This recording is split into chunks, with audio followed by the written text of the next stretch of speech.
হে hi everyone, চলে এসেছি একটা নতুন ভিডিও নিয়ে অনেক দিন পর।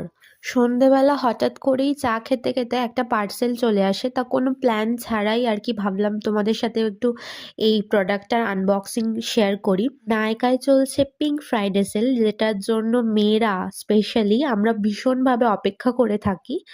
তো প্রোডাক্টটা আর প্যাকেজিং এতই শক্তপোক্তভাবে করা যে খুলতে গিয়ে আমার ঘাম ছুটে গেছে। অনেক যুদ্ধ করার পর ফাইনালি আমার প্যাকেটটা ওপেন হয়েছে। আর প্রথমেই প্যাকেটের মধ্যে ছিল একটা বিল। 270 টাকা পড়েছিল আমার এই প্রোডাক্টটা। এটা হলো একটা ফেস ওয়াশ মিনিমালিস্টের। আমি বহুদিন পর আমার ফেস ওয়াশটা একটু চেঞ্জ করলাম।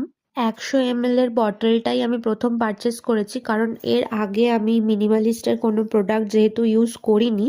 এই রিভিউ প্রচণ্ড ভালো দেখলাম, আর আমার যেহেতু একটু অ্যাকনি প্রন স্কিন, শীতকালেও মুখে পিম্পল উঠতেই আছে। তো ছোট বটলটা আগে ইউজ করে দেখি কেমন কি হয়, স্যুট করে কি, কোনো রিয়াকশন দেয়।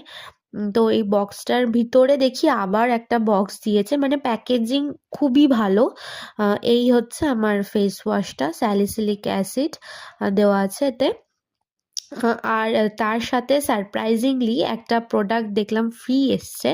সেটা হচ্ছে একটা ছোট্ট ময়েশ্চারাইজার, 10 গ্রাম হবে। এর ভেতরের কালারটা পিঙ্ক কালার, কি কিউট না! এটা আমি একটু হাতে দিয়েও দেখছিলাম। ভীষণ ভালো। জানি না কতটা কি আমার স্যুট করবে। আর এই ফেস ওয়াশটা আমি আগে ইউজ করতাম, তো ভিডিওটা কোনো প্ল্যান ছিল না, হঠাৎ করেই করেছি। ভালো লাগলে একটুখানি পাশে থেকো, একটা লাইক করে দিও, কমেন্ট করে দিও, আর আরও যদি ভালো লেগে থাকে একটা শেয়ার করে দিও। ততক্ষণের জন্য বাই।